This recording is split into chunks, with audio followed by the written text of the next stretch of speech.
Topic है जी the role of asymptomatic class quarantine and isolation in the transmission of कोविड-19। Asymptomatic class का मतलब क्या होता है कि यानी कि एक ऐसे इंडिविजुअल, एक होते हैं सिम्टोमेटिक, एक होते हैं एसिम्टोमेटिक। सिम्टोमेटिक का मतलब क्या है कि जो सिम्टम्स जाहिर कर रहे होते हैं वो तो हमें पता चल रहा होता है, और एसिम्टोमेटिक क्लास वो होती है जो सिम्टम्स भी नहीं ज़ाहिर कर रहे होते लेकिन बीमारी फैला रहे होते हैं। जिस तरह आजकल कोविड-19 के केसेस में अक्सर परसेप्शन है कि बहुत सारे ऐसे इंडिविजुअल हैं, ये सोशल डिस्टेंसिंग और फेस मास्क बहुत ज़्यादा क्यों अप्लाई कर रहे होते हैं, क्योंकि कोई पता नहीं होता कि कौन सा इंडिविजुअल जिसके अंदर कोविड-19 का वायरस है, हो सकता है कि वो सिम्टम नहीं ज़ाहिर कर रहा, ना कोई बीमारी ज़ाहिर तौर पे है उसे, ना और कुछ है, लेकिन उसके अंदर वो वायरस है और वो दूसरों को फैला रहा है, वायरस दूसरों में ट्रांसफ़र कर रहा है, लेकिन खुद उसमें ना कोई सिम्टम ज़ाहिर हो रहे हैं, ना उसे कोई पता चल रहा है उसके वायरस का। तो ये हो गया एसिम्प्टोमेटिक क्लास। आगे क्वारंटाइन एंड आइसोलेशन। अब वैसे तो नॉर्मली इतना डिफरेंस नहीं लेते क्वारंटाइन और आइसोलेशन में, लेकिन जो क्लियर इन दोनों में डिफरेंस है, क्वारंटाइन वो इंडिविजुअल्स होते हैं जिनके अंदर अभी सिम्टम नहीं ज़ाहिर हुए, यानी सपोज़ शक हो गया कि ये वायरस है तो वो अपने आप को जो सेपरेट कर लेता है उसको कहते हैं क्वारंटाइन। और आइसोलेशन जो है ये वो इंडिविजुअल्स, एग्जैक्ट जो टर्मिनोलॉजीज़ है यानी दोनों की, जो आइसोलेशन है वो इंडिविजुअल्स होते हैं जो जिनके अंदर वायरस चला भी गया है, वो बीमारी फैला भी रहे हैं, सिम्टम्स भी ज़ाहिर हो रहे हैं, फिर वो जब अपने आप को सेपरेट करते हैं तो उसको कहते हैं आइसोलेशन। यानी इनका एसिम्प्टोमेटिक, क्वारंटाइन और आइसोलेशन का क्या रोल है इसमें कोविड-19 के ट्रांसमिशन में, वो ज़रा इसमें चेक करेंगे जी। We formulate a deterministic epidemic model. एक होता है डिटर्मिनिस्टिक मॉडल और एक होता है स्टोकेस्टिक मॉडल। डिटर्मिनिस्टिक मॉडल वो होता है जिसमें जो हमारे पास पैरामीटर्स इन्वॉल्व होते हैं उसकी पेट वैल्यूज़ हम ले लेते हैं। सपोज अल्फ़ा 0.1 है, 0.3 है या 0.5 है, या बीटा 0.2, 0.4 जब हम ले रहे होते हैं, न्यूमेरिकली सॉल्व कर रहे होते हैं, तो ये एक पेट वैल्यू ले लेते हैं, ये हम कहते हैं डिटर्मिनिस्टिक मॉडल है। एक होता है स्टोकेस्टिक मॉडल।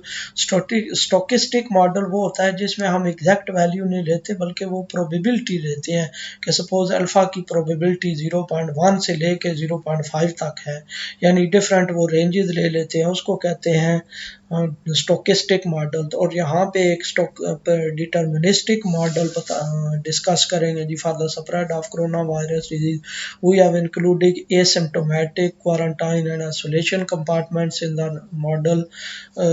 हमने ये सिम्टोमेटिक, ये जो कंपार्टमेंट्स हैं ये मॉडल में इंक्लूड किए गए हैं। Studies have stressed upon the importance of these population groups on the transmission of the disease.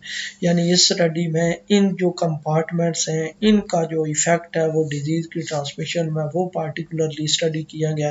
We calculate the basic reproduction number R naught. Basic reproduction number हर किसी में कैलकुलेट करते हैं क्योंकि बेसिक रिप्रोडक्शन नंबर ही हमें बता रहा होता है कि ऑन एवरेज एक बंदा कितने बंदों को इन्फेक्ट कर रहा है अपने इन्फेक्शियस पीरियड के दौरान।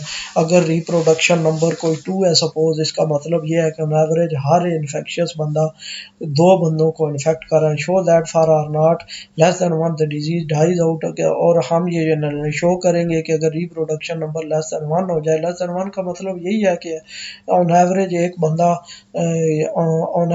एक बंदा जो है वो लेस देन 1 बंदों को इन्फेक्ट कर रहा है, इसका मतलब यह है कि वो किसी को भी इन्फेक्ट नहीं कर रहा, तो अल्टीमेटली जो जो पेशेंट है वो भी रिकवर हो जाएंगे और अल्टीमेटली फिर डिजीज़ ख़त्म हो जाएगी।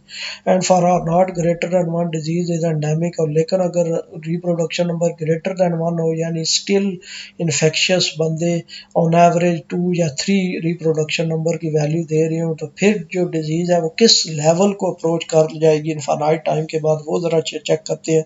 Using the sensitivity analysis we establish that R naught is the most sensitive to the rate of quarantine and isolation. तो सेंसिटिविटी एनालिसिस जिस तरह मैंने पहले बताया कि वो सेंसिटिविटी एनालिसिस रिप्रोडक्शन नंबर का करके, तो हम कहते हैं कि रिप्रोडक्शन नंबर ज़्यादा सेंसिटिव है क्वारंटाइन और आइसोलेशन रेट से, यानी ये जब चेंज होता है तो आर नॉट की वैल्यू बहुत ज़्यादा चेंज होती है। That a high level of quarantine needs to be maintain as well as isolation to control the disease.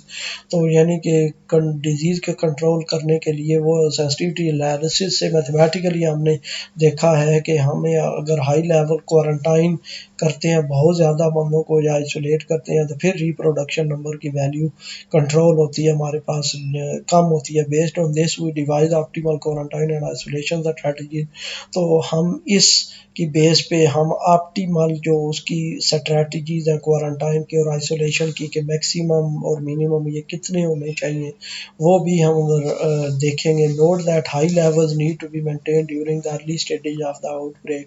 तो ये नोट किया गया है कि बहुत ज़्यादा क्वारंटाइन और आइसोलेशन की ज़रूरत है अर्ली स्टेजेज पर डिजीज़ की। ये जो आउटब्रेक है इसके अर्ली स्टेजेज में, यानी शुरू से ही अगर हम बहुत ज़्यादा यानी तकरीबन ज़्यादा से ज़्यादा क्वारंटाइन और आइसोलेशन कर दें तो फिर ये बीमारी कंट्रोल में आ जाएगी। Using data from the horn outbreak which has nearly run its course we estimate that R naught 1.87, यानी जो वुहान में जितने केसेस कोविड-19 के अपीयर हुए थे उसका डाटा यूज़ करते हुए और अपने मॉडल के आर नॉट के एक्सप्रेशन में वो डाटा यूज़ करते हुए हम अंदाज़ा लगाया कि जो रिप्रोडक्शन नंबर की वैल्यू 1.87, इसका मतलब क्या हुआ कि इसका मतलब यह है कि ऑन एवरेज एक बंदा जो है वो तकरीबन 2 बंदों को अपने इन्फेक्शियस पीरियड के दौरान इन्फेक्ट कर रहा था।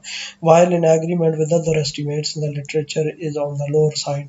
और ये यानी कि जो दूसरे एस्टिमेट बताए गए हैं उनसे ये बहुत कम है, बहुत अच्छा एस्टिमेट है, यानी दूसरों में कुछ कोई ज़्यादा बताए गए होंगे और कोई ये, लेकिन ये बहुत कंपैटिबल एस्टिमेट है उसके साथ जो रियल जो हमारे पास डाटा था वो उसके बारे में ये हमें बता रहा था।